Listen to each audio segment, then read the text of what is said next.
to launch the new year, we've got Luciano Mello joining us from the US and Michiko Ferraio from Adelaide, just around the corner from me.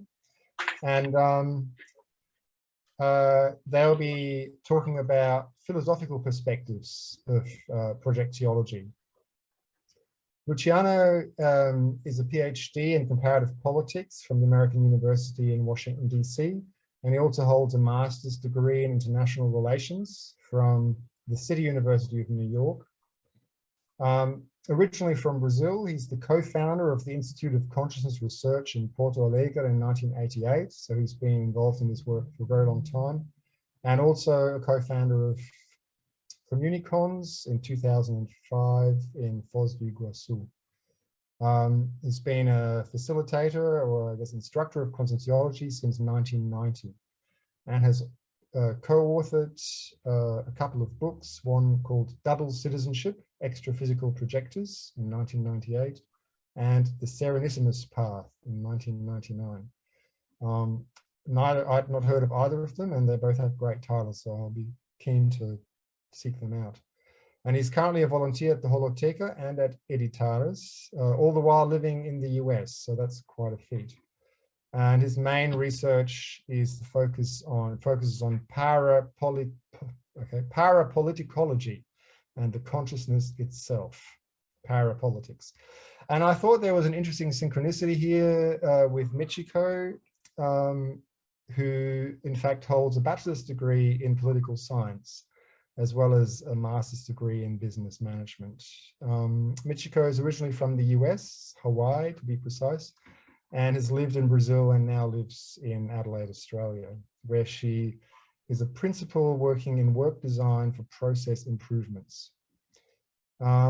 She's also a volunteer at the moment at Pre-IC ISIC and a co-coordinator of the Bridge Book Club. She has worked on the translations of several writings and has co-authored articles relating to one of her research topics, which is universalism. So, which is a perfect topic for the discussion today. So with that introduction, I'll hand it over to you guys. Can I start, Michiko?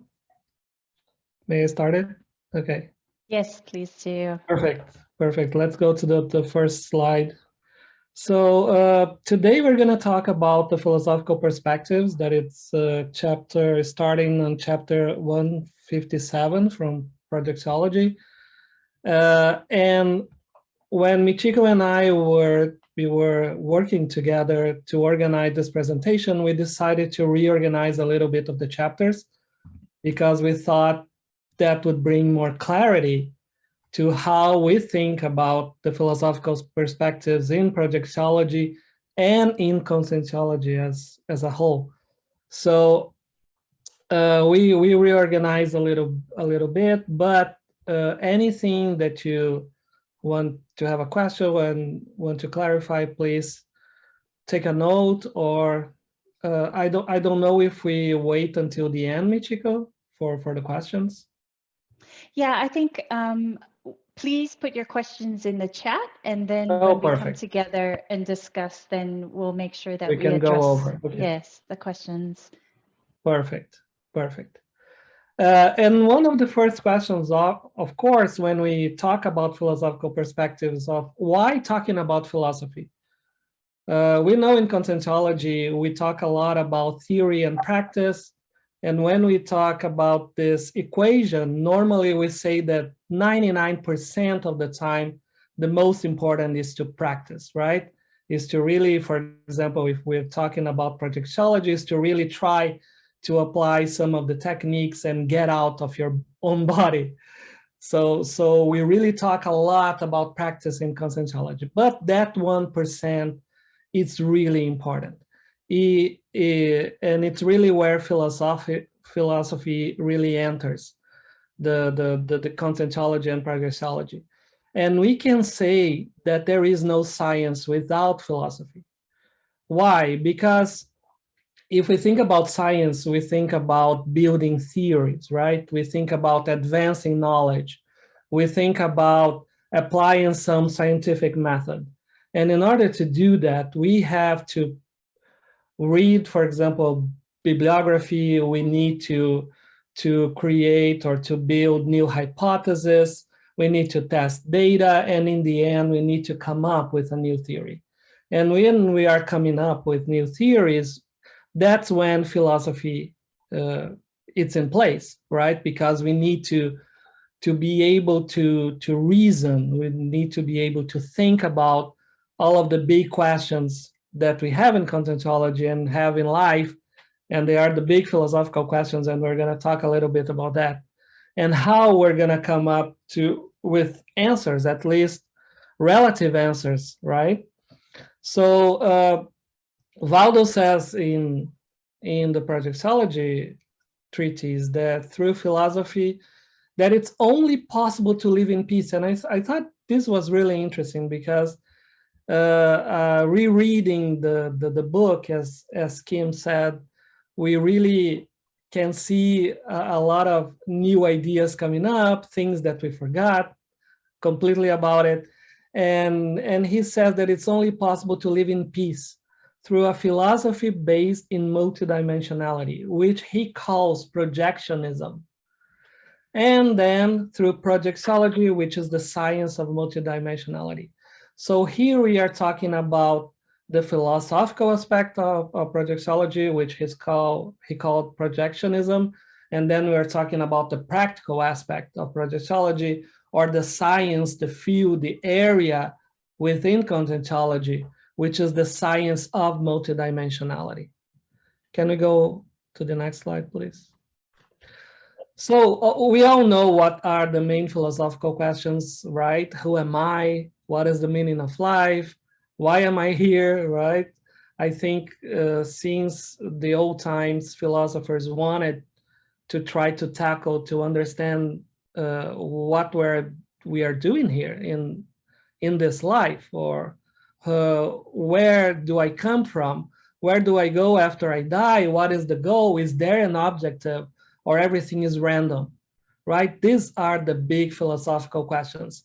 And in conscientiology, at least we try to think that one of the ways in which it's possible to answer these questions for yourself is through projectiology, is through really getting out of your own body, is really experimenting and practicing and getting in contact practically with the multidimensionality, or basically not living only inside of your own body with your own ideas or with your own biases, right?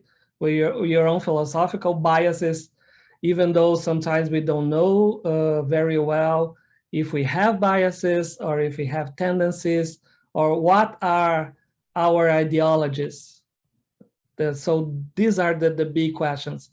And through projectiology is where we can start answering these big philosophical questions. Can we go to the next one? Yeah, Luciana, and I just wanted to add, you know, this is really, really interesting conversation, because when you think about these philosophical questions, they're such basic questions, right, that we ask ourselves all the time. When you think about when you ask these questions of yourself in the past compared to perhaps after you had a little bit more awareness of multidimensionality, or even comparing, you know, how different people would answer these questions, right? Who am I? Some people might say I'm a mother, I'm a, you know, right. Some people might say I'm a consciousness, right? How different your answers will change to these questions. So they seem like very simple, basic questions, but I think there's a lot of dimensions and a lot of complexity built into how these questions are answered over time and by whom, right? Definitely. And then it's what I was talking before. Then we can get into the idea of what is my ideology, what is my paradigm, how do I see the world, or which lenses I use to see the world, or to understand the world, or to understand my role in the world, right? So Waldo talks a lot about materialism, which is basically, we know it is one of the main paradigms in the world today, right? So people think are born and then they live, and then they need to have a work, and then they have a family and kids, and then they retire, and then they die. And what happens? No? They think it's the end of it all. But we know that through projectiology especially, we can start thinking that reality is much more than only the material world. And I think that it's the importance of out-of-the-body experiences, lucid out-of-the-body experiences, because it's when you really can start to think a little bit different about your own reality. What is your reality? It's a materialistic reality, it's a religious reality, it's only scientific in terms of a conventional science reality, or you are already able to expand your understanding of the world, of yourself and the universe. And then comes up with the consciential paradigm, right? And the consciential paradigm, we have 4 basic pillars. So we understand, for example, that one of them is multidimensionality. So when you are out of your own body, you realize that you're not only your physical body. There are other dimensions. You are expressing yourself in another dimension. So that is very important. And then you are able, for example, to even understand that you have not only this life, but you are a consciousness with that access other dimensions, and you are evolving through time. This is a very important concept in Conscientiology, and one that there is an institution that works with Seriaxology, which is the Consecutivists, and they have technology in order to help people to understand who they were, where they came from, right, and they are going to. So we are consciousness, and we had multiple lives. Also, when you get out of your body, you realize, obviously, that you have more than one body, right? Actually, in the holosomatology, which is the science that studies the holosoma, or the set of bodies, you can realize that you have not only the soma, but you have the energosoma, you have the psychosoma, and you are even able to have a mental soma projection, that is the projection through the mental body. And then you realize that you have multiple ones, and each one of them are utilized by the consciousness to express in one dimension, to express itself in one dimension. But this is fundamental in order for the person to understand that the body is only one of the vehicles, or the vehicles used by the consciousness to express in this dimension, and have, obviously, we know 80 something years on average of a lifespan, right? And then obviously the consciousness continues to evolve and goes to the intermissive period, and to prepare another life, and etc., etc., etc. But more importantly, this is possible to be experienced. This is not only theory. Obviously, the consciential paradigm was built through practice. So this is the philosophical aspect. This is the paradigm through which people who study conscientiology, they see the life, they see the universe, they see reality, but it was built through practice. This is important to say. And another pillar of this paradigm is that except consciousness itself, everything is made of energy. So all of the bodies, your thoughts, your feelings, the bioenergies, matter, the material world, everything is made of energy. So Conscientiology considers that there are only 2 realities in the universe, which is consciousness itself and energies. And it's interesting because we have 2 different conceptions of the word consciousness. We have one concept that is the integral consciousness, which is the consciousness with a holosoma, which evolves over time. And we have a second concept, which is the consciousness itself, which is this element, which is conscious, and is the one that leads the holosoma, let's say that, right? So these are two important aspects of the same word. Can we go to the next slide, please? And also this paradigm has some principles that are embedded in the paradigm, which is we call holophilosophical principles of the consciential paradigm. Michiko is going to go through all of them, but basically the main principles are cosmoethics, which is the cosmic moral codes that exist in the universe, universalism, which is the topic that Michiko researched, so she's gonna go deep into that one for you guys, and Maxi Fraternity, which we're gonna talk a little bit later on, not only about Maxi Fraternity, but we're gonna talk a little bit about transaffectivity as well, because Waldo, obviously, since he wrote Projectiology, he advanced many of these ideas. One of them is he advanced the idea of Maxi Fraternity, which is more, let's say, psychosomatic, and then transaffectivity, which is a more mental somatic love. But we're going to talk more about this later on.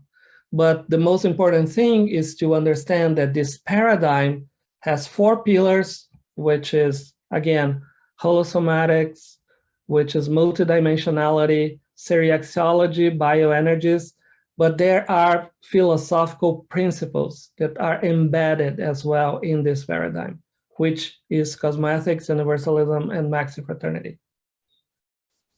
Okay. And then thinking about those big philosophical questions that we raised before, we have that idea. So, okay, so who am I? Okay, so we try to come up with answers in Conscientiology. So I'm a consciousness who evolves over time. Okay, but how do I evolve? What is the best way of evolving? And then in these philosophical perspectives, we have the idea of assistentiality or interassistentiality, and then we have the idea of parallel. So we're going to talk first about the human assistential tasks, which is divided in consolation task and clarification tasks. So we understand in Conscientiology that there are 2 ways of evolving, at least 2 ways. One of them is improving ourselves, right? Is through self-recycling, which is understanding our own universe, our micro-universe. Who am I? What are my traits in terms of strong traits, weak traits, in terms of traits that I still need to develop, what I need to do in order to evolve with myself. But then we have the idea that we can only evolve if we help others, right? We are here in this world in order to make things better. So it's not only on vacation or for partying, obviously. And in terms of how do I help other people, how it's possible to help others, including intraphysical and extraphysical consciousnesses, we have these 2 ideas with the consolation and clarification tasks. Waldo goes over very deeply in the idea of consolation. So the consolation task is much more which in assistentialism, which is helping other people with their needs and their desires, but it's much more a palliative way of helping another person. And then we have the clarification task, which is which is the idea of informing about these realities to other people. informing what they are, where they came from, what they are doing in this life. So you are actually bringing information that clarify their role in the world. And Waldo actually, when he talks about the consolation test, he basically says that is that kind of task that says much more yes than no, is that kind of task, for example, that cover up problems, that what is that expression in English is the dourada pílula in English. How can I say that? Is I forgot the expression itself. Sugar coating, exactly. So in the consolation task, you are always sugar coating the situations. You are never telling the whole truth or what is the leading edge truth that we're going to talk about later on a little bit. So it's much more based on the submission and blind passivity of individuals. It's much more an immature kind of task because it's based on the emotions rather than the mental soma, rather than the ideas, right? It dedicates much more to the form than the content. So the clarification task is the idea that you're gonna inform the reality of things, right? And so you're gonna give the possibility of the person to accept or not.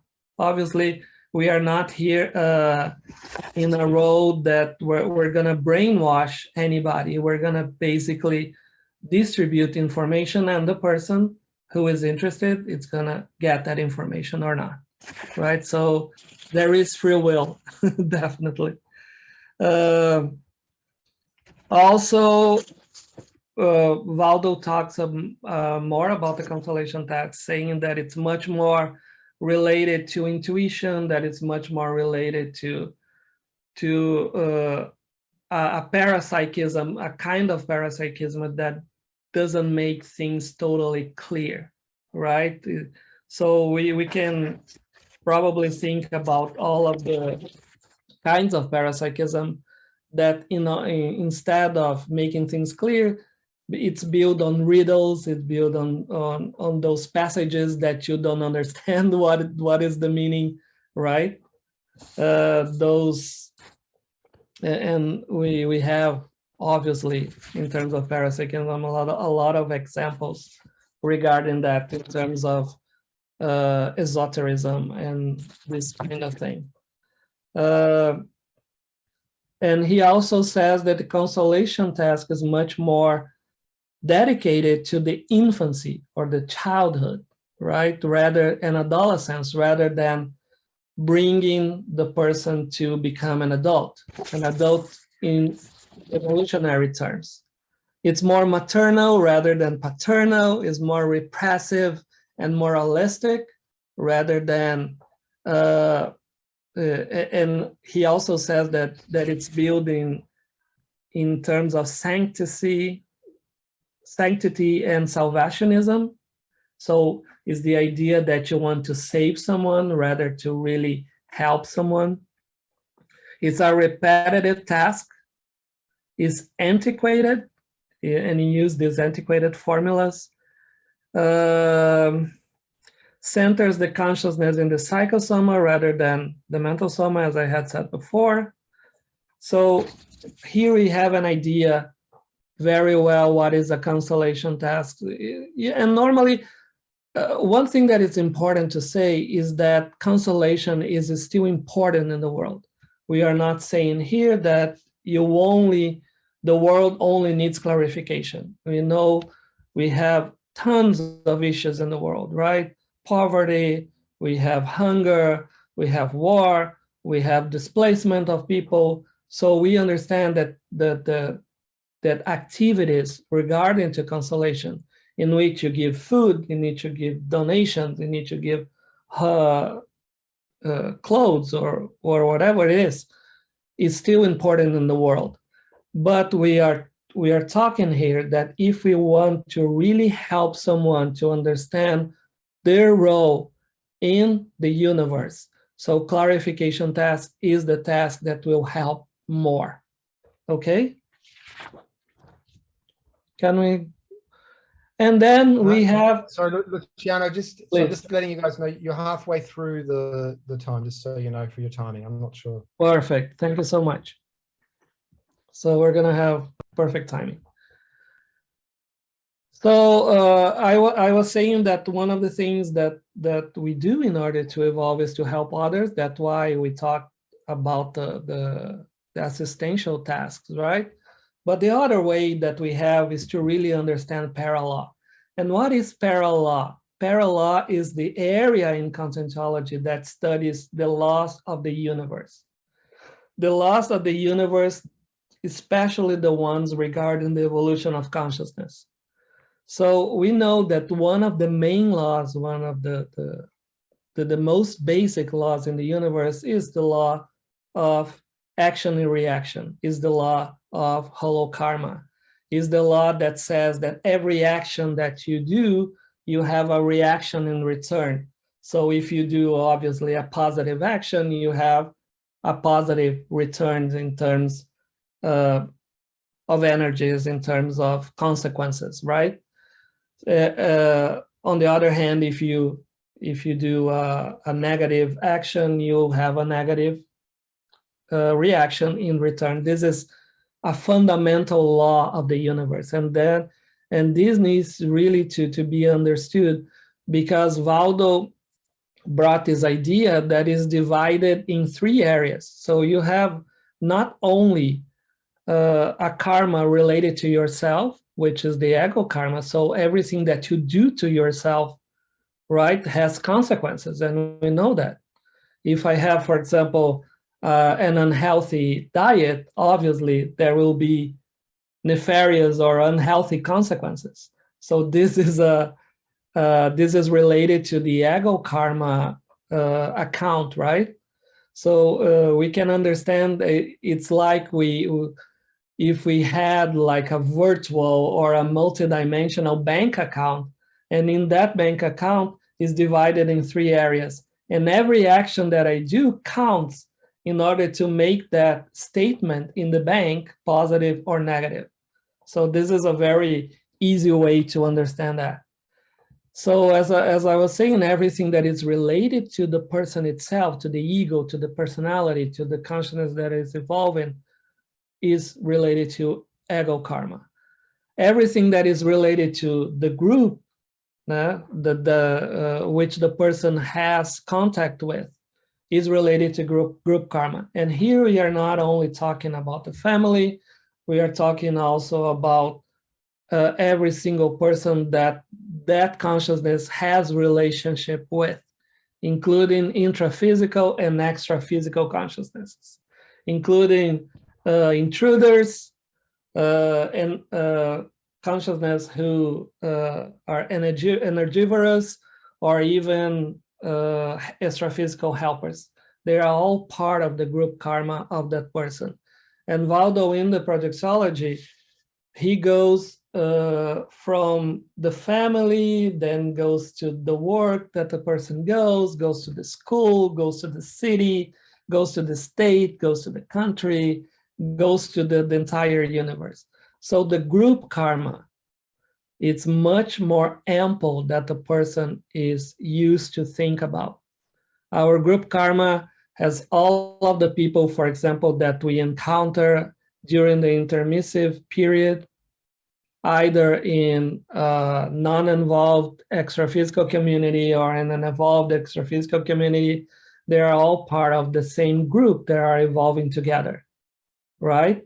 So every single action that affects that group can be positive, can be neutral, or can be negative, right? So we are making that statement, that bank statement related to group karma, more positive, more negative. Oh, Michiko is saying that was about 25 minutes. Oh, okay. Cool. So Michiko, let me just go over the leading the leading truth very quickly, okay? And then I can pass to you. So we can talk a little bit about polykarma in the questions, but I want to go over really fast about the leading edge relative truth in Conscientiology, because what is the leading edge relative truth, right? This is important for us because these are all the findings that researchers discover applying any of their experiments and getting to some of the conclusions. So one of the questions that it's very important is how are they formed? Every single thing, for example, in Conscientiology, is a leading edge relative truth, or is it just an idea, or is just what someone said? So this is a very important thing for us to think about. Can I go to the next one? So here we are talking basically about epistemology, or how the knowledge is obtained, constructed, and validated. How does something become a relative truth? Okay, so can we go to the next one? So for example, in religion, we have a prophet or a religious leader, and then what they say becomes the truth, right? That is very simple. So these truths are non-verifiable. You cannot verify by yourself. And they must be accepted as truth, right? This is religion. Can we go? But how is in science? In science, there is a scientific method. So the previous knowledge is considered, hypotheses are built, data is collected, then these hypotheses are tested and results are obtained. Right? When these results are obtained, can we go to the next one?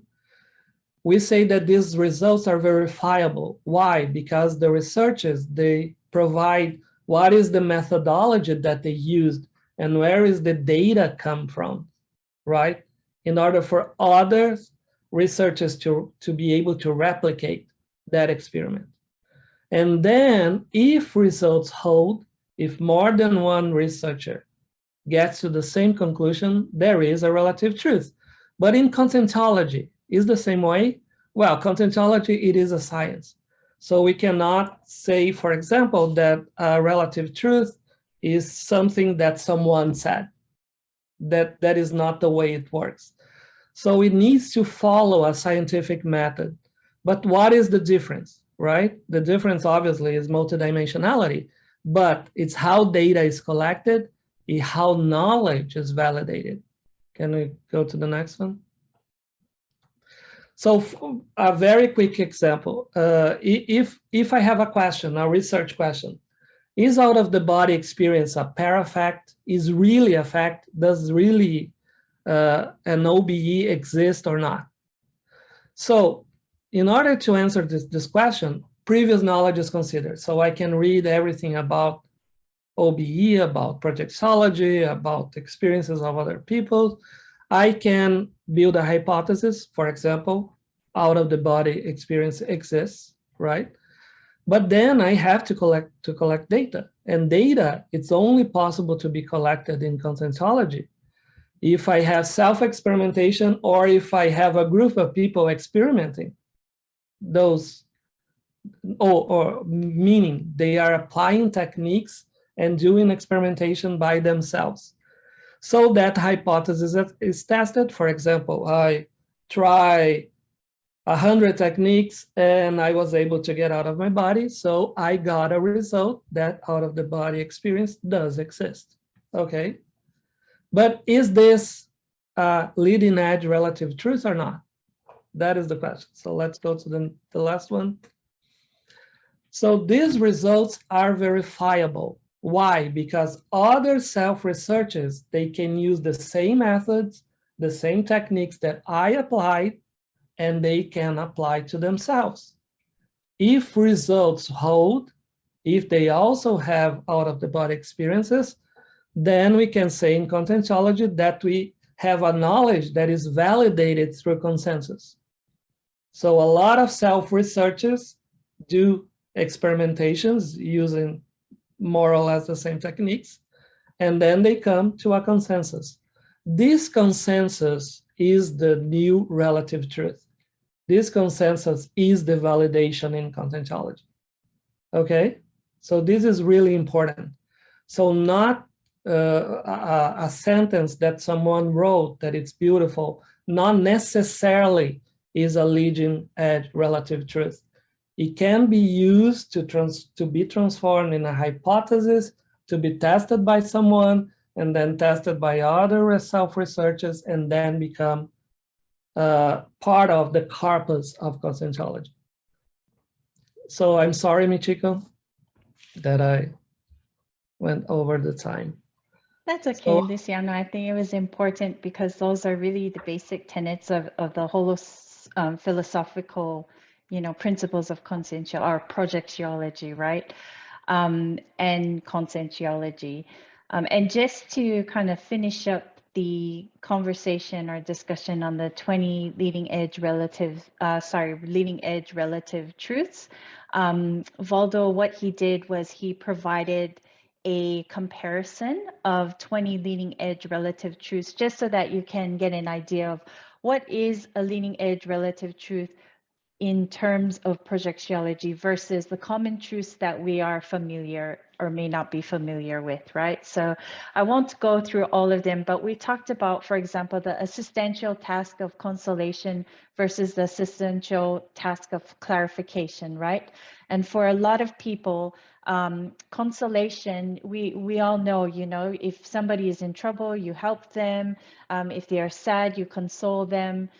That's what we call common truth, because people know more or less that holds true.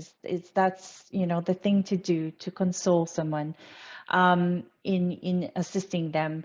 But the leading edge truth is newer, as Luciano mentioned, and he gave some examples of why that's different. So yeah, there are some other examples. Luciano, we had a good conversation about egoistic cosmo consciousness versus communicative cosmo consciousness. And I don't know if you want to add something more on that or anything else on the list. Yeah, in terms of, we talk about the egoistic cosmo consciousness because there is a common truth, at least in various of the Oriental kinds of religions, in which the person who has a cosmo consciousness or is in samadhi or is in nirvana, that person doesn't have any kind of communication with other types of consciousness. Is it something that is completely absence of other consciousness? And Waldo says that there is a leading edge truth, there is a more evolved one, in which a person can be in a state of cosmic consciousness or nirvana or samadhi and have communication with other consciousnesses that are in cosmic consciousness or even are free consciousnesses. And this is the chapter number 60 of the, what is the, not the 60. No, the consciousness. The projections of consciousness, yes. So the last chapter of the book, Projections of Consciousnesses, which is the various of the Waldo's projections, it has an example in which he is in a mental somatic dimension and he realizes that there are not only other persons, people that he knows that are also in cosmic consciousness, but there is a free consciousness communicating with them. So this is obviously a much more evolved kind of cosmic consciousness. Yeah, thank you. I thought that was interesting. So, refer to the chapter and you'll see more examples of that. But I just want to move on to another principle of conscientiology, and that is cosmoethics. So the book defines this as a set of broad intraphysical and extraphysical universal norms that are beyond the principles of social morality, euphemisms, social conventions, and transitory human laws and labels. So this definition from the book, it really speaks to, the principles of cosmoethics are universal, right? Whereas you have human laws for a country, sometimes even for just a state, but here we're talking about universal laws. So when you think about that, it's a much more holistic, much broader view of morals that we are used to learning about and talking about in our intraphysical lives. And one thing to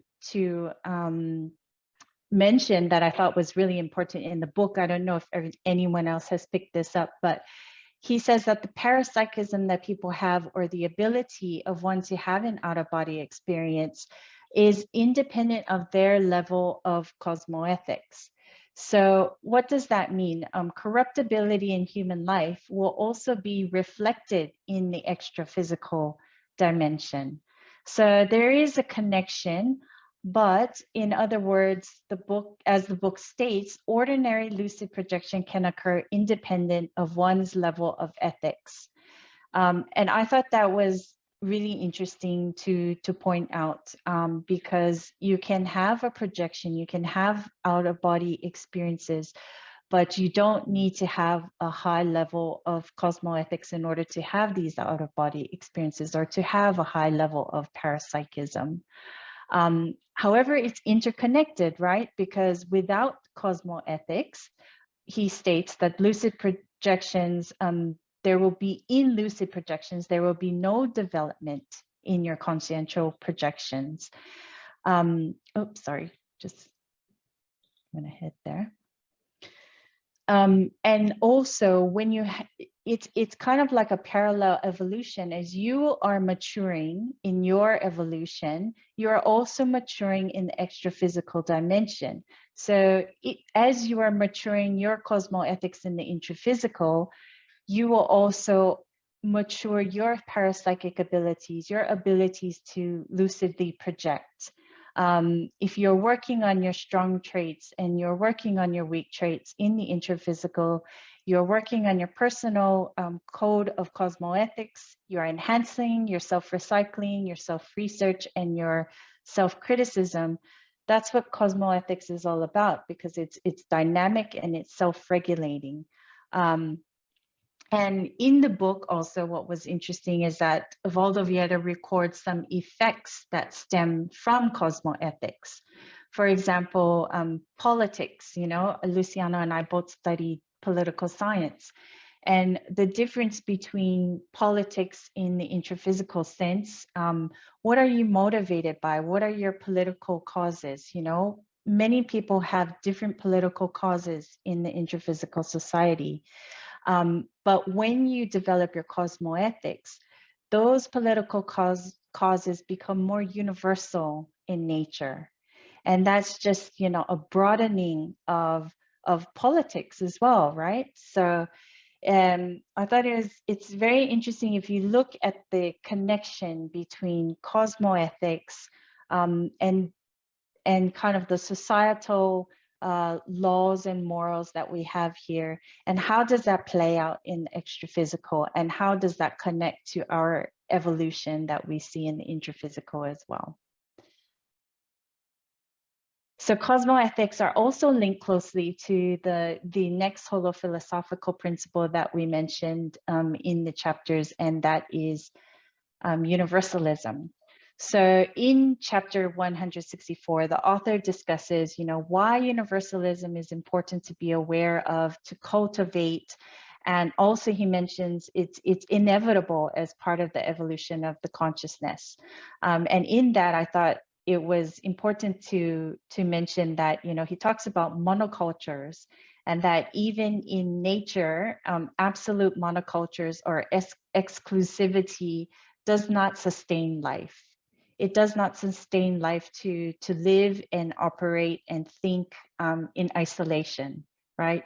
So what we're talking about when we talk about the balance of life, the balance of ecosystem, and you can't have one without contributing to another, that's what universalism is. It's the harmonies of everything, right? So universalism, as it points out in projectiology, emphasizes 3 categories of harmonies. So one is mental somatics. So you have elevated sentiments or intellect emotion harmony. You have harmony between your intellect and your emotion. And that's not saying that you should have only intellect, you should only have rationality, you should only have discernment, you should have no emotions. It's the balance and the harmony between the two that is what is the effect of universalism. The second thing is Luciano talked a lot about theorists. So what is theorists? Theorist is the balance between theory and practice, right? So it's about having direct personal experience as well as the theoretical knowledge and background. And to have that harmony is what happens when you practice universalism. And the last one is nature. So you have profound integration with nature as well as the cosmos, or you have humankind nature harmony. So that's what we're talking about when we're talking about universalism, is the balance. Luciano, do you have anything else to add? No, I think that's perfect. Go on. So let's move along here.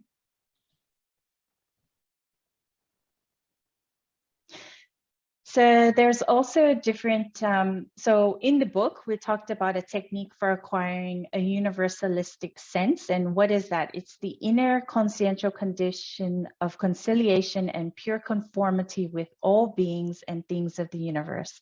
The state of consciousness already identified with the universal community, total and irreversible awakening to pure universalism. So this is, when you read this, it's like, wow, right? How do we get there? How is it possible for us to acquire a universalistic sense? And it's if you think about it, it's in an increasing scale in the intraphysical. We can see it, you know, it starts off with a sense of family, and then you have your profession, right? Your working world, and that broadens your world. Then you have connection with the community, and then the region, the nation, the continent, and the planet, which is pretty much the highest level you can get in the intraphysical.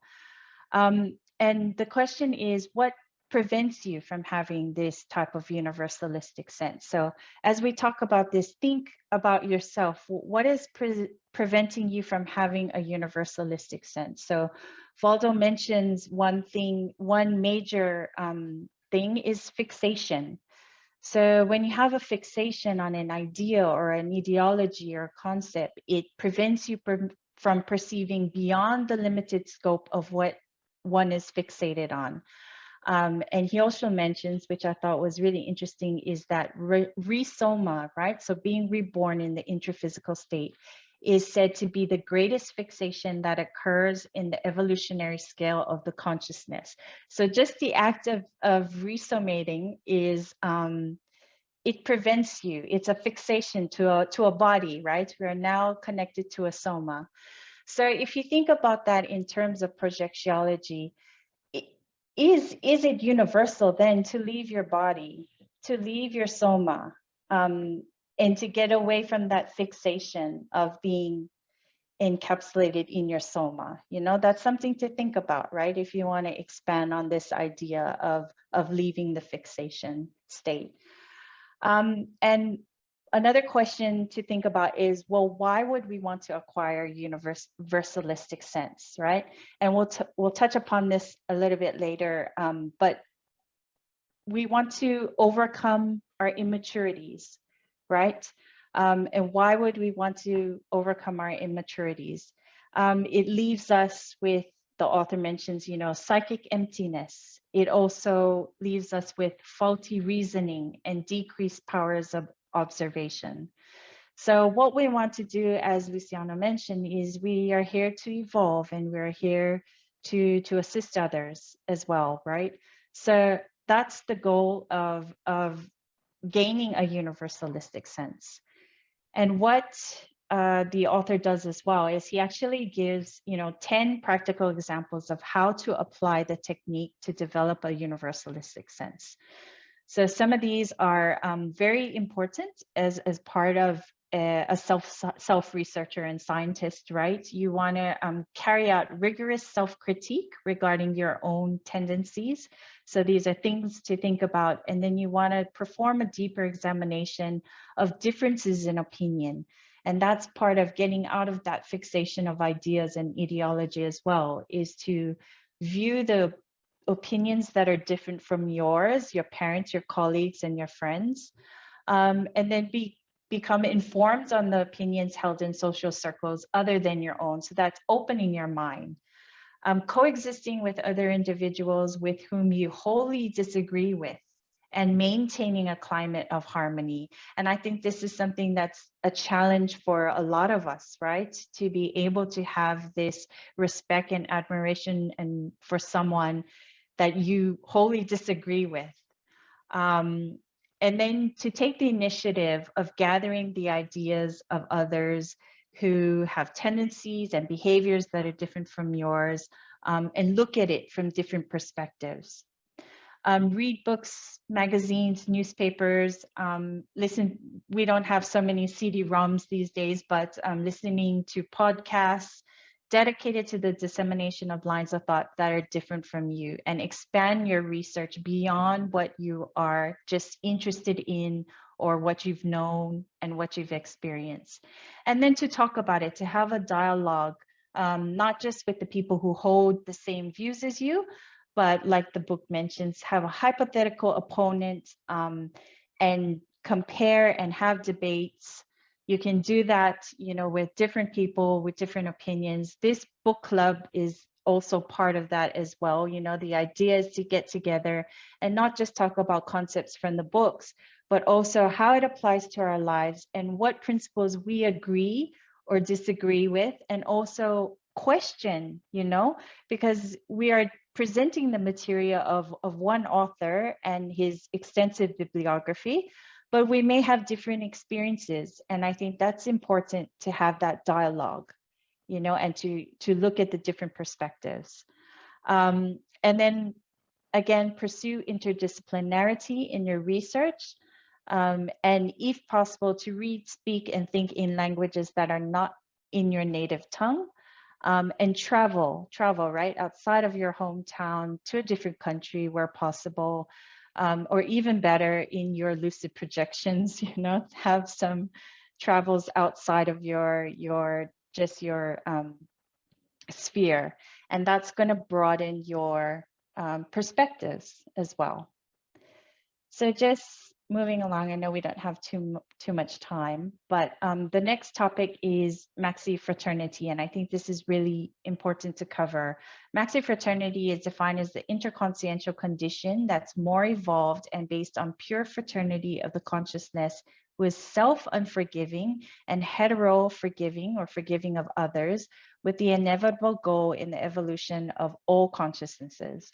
And it's a quality regarding the deliberative level of the intraphysical consciousness, altruism, right? And something I want Luciano to jump in on, if he doesn't mind, is, as he mentioned, Waldo expanded on this concept. Yeah, over the years, Waldo started to talk about transaffectivity, and that prefix trans comes from transcendent. So that is the idea, is a transcendent kind of affectivity. It's much more than pure altruism or even Maxi Fraternity. So there is a definition in the Dictionary of Arguments of Conscientiology, which is basically the true love with capital L, pure. So it's basically pure love. And there is an example that he gave that I thought it was extremely interesting. I was in a tertulia and I asked him about EM. EM was a consciousness that came from another planet, basically, and was reborn in the planet Earth. So he was basically he had like the visual, the paravisual of a lizard, and he became human. And I was thinking, oh my goodness, this guy, quote unquote, he will have a lot of trouble in in finding a girlfriend, right? Or a boyfriend or whatever, because he is used to be someone from another species. So he will come to this planet and he will have to develop affectivity or fraternity to people or to consciousnesses from a completely different species. And then I was thinking about this romantic and sexual relationships that he will have to develop on the planet Earth. And then I asked Waldo if he would have any difficulty with that. And he said no, because he already had a high level of transaffectivity. So for him, it didn't matter sex, it didn't matter any kind of planet or even species. He was able to love beyond all of the form, right? He was able to love the consciousness itself. So this is transaffectivity. When you get to the point that nothing else matters, you are able to love independently of anything. It's unconditional love. Thanks, Luciano. So I won't go too much into it because I think, you know, we get the point of how do we get to these philosophical principles and these kind of, you know, ideal states is it's about holomaturity, right? And that is the evolutionary state in which the consciential principle acquires maturity on the way toward full development in its evolution. Okay. So wanted to move on to this because I think this is a really interesting topic as well. Essential wisdom. So the book talks about essential wisdom and what is that? So just as there are different types of intelligence, right? There are different types of wisdom as well. So we can consider wisdom in diverse types or categories according to, you know, its consequences, effects, its scope, its permeance, and other variables. So the quality of what it is the quality of the option. What do you prioritize? That shows how you engage your free will and how you apply your free will, what you prioritize, and that will define the degree of your initial wisdom or maturity. And how does Waldo define this essential wisdom? He defines it as that body of knowledge which deepens further regarding the structure of the consciousness in its multiple dimensions with regards to its manifestations or self-dosings, extending itself in a more lasting way over consciential evolutionary time, and therefore being qualitative superior to others. So it's the most essential wisdom expresses the gathering of the knowledge of highest priority. What is priority? It's with regard to its importance and productivity relative to personal and collective effort in line with the endless evolution of the consciousness. So it's taking all of the things that we talked about in a holistic view and consolidating all of that. And then it's about how do you apply it in your daily lives? And that's what we're talking about here with essential wisdom. So we also expanded on this with pancognition. And Luciano and I had a conversation about this. So I'd like him to just jump in and talk about this. Yeah, Waldo also extended a little bit this idea.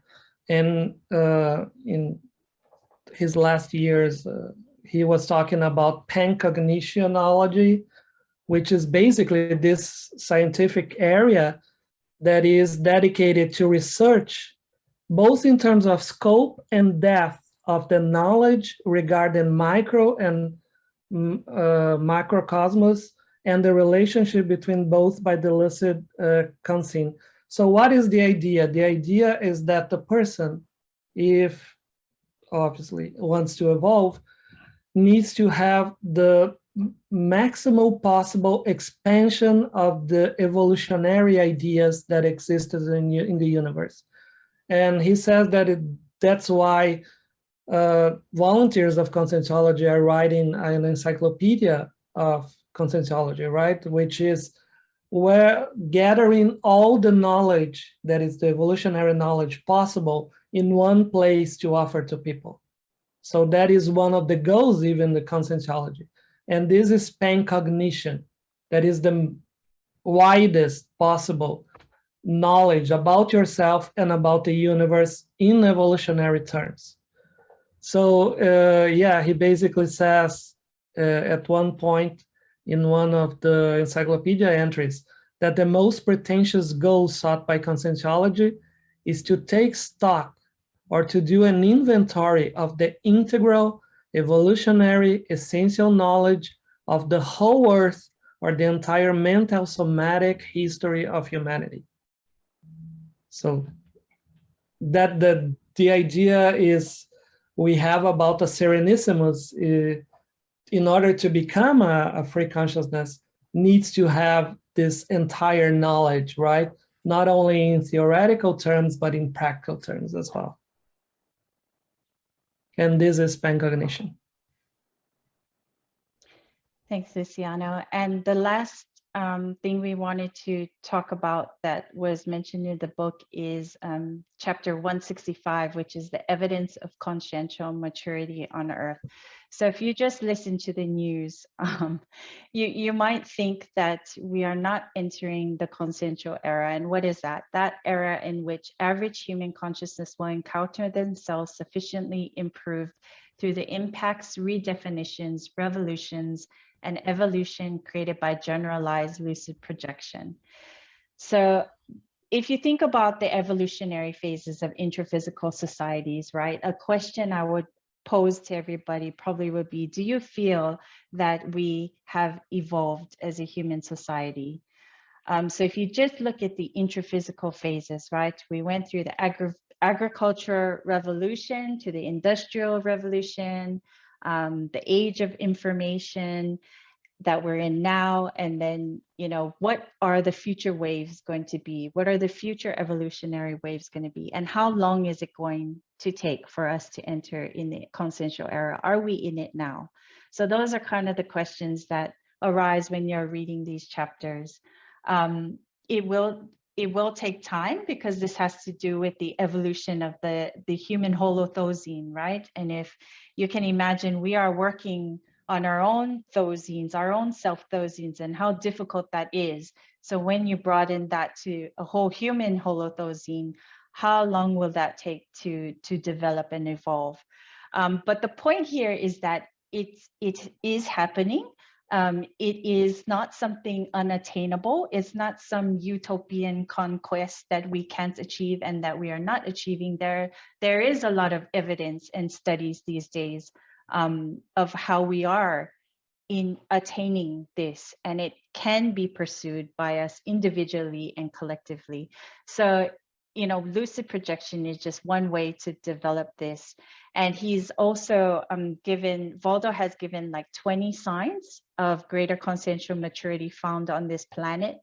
And if you compare this to kind of what you see around you, you can see the evidence. Even though we are going through all of these challenges, you can see how people, how individuals, how we as a collective are maturing evolutionary conscientially. So Luciano, just to wrap up, do you want to mention anything else on this topic? I want to mention this book. I don't know if it's possible. It's not possible to see, right? Yes, no, it is. So it's a book by the author Steven Pinker. It's called The Better Angels of Our Nature. And this book is really interesting because the subtitle is Why Violence Has Declined. So he brings all the facts and all the statistics to show that we are living in an era in which violence has declined much more in comparison with previous World War II.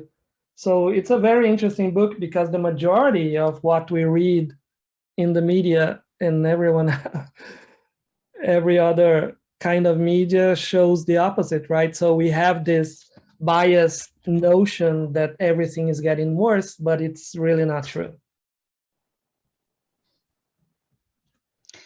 Yes, and I think that's a good opening to a discussion now, Magali and Kim. I think we wanted to do breakout rooms.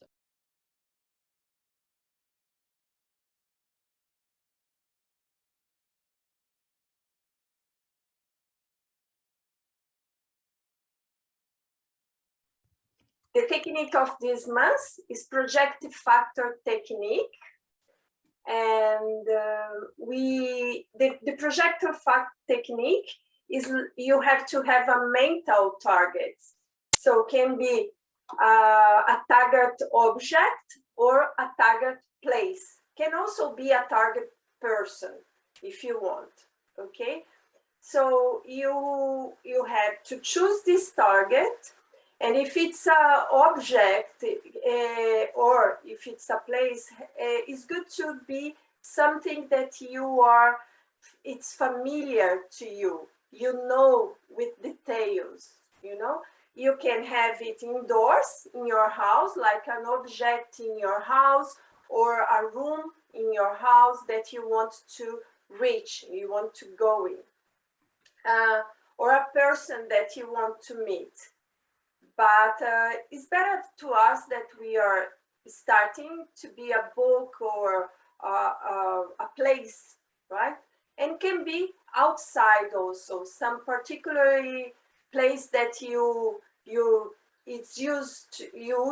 go, like, I don't know, a library of your university or the garden that you used to sit, and also an object that you have outside. That's it. I think that's the technique. So I hope you all, the page is page 452, if I'm not mistaken. Let me just get in here. It's 452.